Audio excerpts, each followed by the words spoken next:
Hello guys, welcome to my small world. Garlic mayonnaise পছন্দ না এমন মানুষ অনেক কমই পাওয়া যাবে, তাই তো আজকে নিয়ে এলাম গার্লিক মেয়োনিজের রেসিপি। আবার একটি ডিম দিয়ে, তবে ডিমটি অবশ্যই রুম টেম্পারেচারে থাকতে হবে।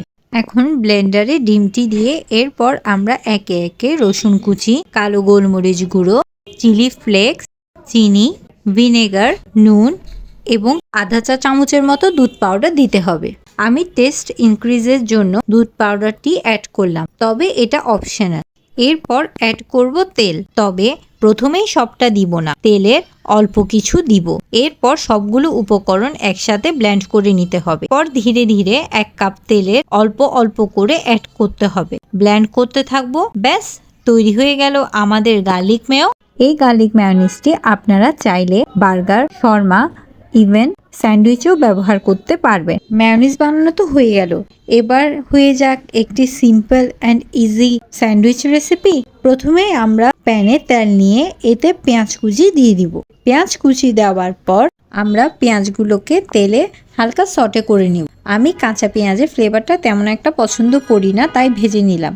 আপনারা চাইলে কাঁচা পেঁয়াজও ব্যবহার করতে পারেন। এরপর আমরা এতে গ্রেট করা গাজর দিয়ে দিব। গ্রেট করা গাজর দেওয়া হয়ে গেলে আমরা পেঁয়াজের সাথে তাও একটু তেলে সটে করে নিব, যতক্ষণ না পর্যন্ত গাজরের কালারটা হালকা হলুদ কালার হয়ে আসবে, ততক্ষণ পর্যন্ত আমরা তেলের সাথে তা সটে করে নিব। এরপর আমরা এতে হালকা গোলমরিচের গুঁড়ো এবং লবণ মিশিয়ে নিব।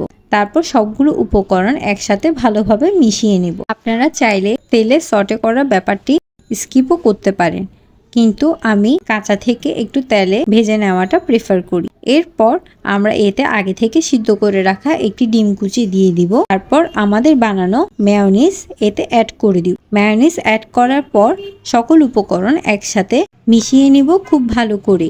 আপনারা চাইলে ডিমের পরিবর্তে চিকেনও ব্যবহার করতে পারেন।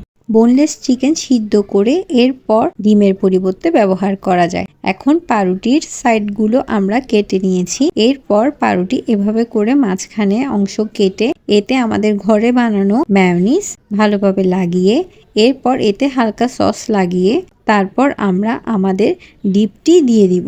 ডিপটি ভালোভাবে চারিদিকে স্প্রেড করে দিব, যেন চারিদিকে ডিপটি সঠিকভাবে সমান পরিমাণে লেগে থাকে। এভাবে করেই বাকি পাউরুটিগুলো আমরা সম পরিমাণে ডিপ দিয়ে ভরাট করে পূরণ করে ফেলবো। বাস তৈরি হয়ে গেল আমাদের এগ স্যান্ডউইচ। কি সহজ না?